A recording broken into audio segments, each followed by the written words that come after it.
Durangok harrotasun handiz hartzen dau Gernikako arbolaren kimu barri hau. Gaur Muretatorreko lorategietan, arbola bat baino askoz gehiago ereiten ari gara.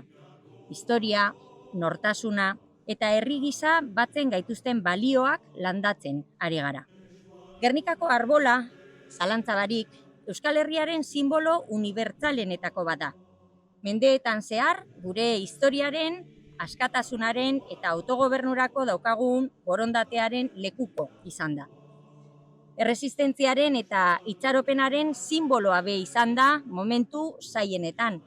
Alan zelan Gernikako eta Durangoko bonbardaketak gure belaunaldiak markatu ebasanak, baina gure espiritua makurraraztea lortu ez ebanak.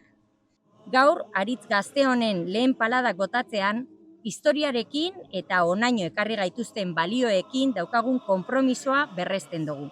Eta horretaz gain, aurrera be begiratzen dugu, errespetutik, elkarrizketatik eta bizikidetatik eraikitako etorkizunera.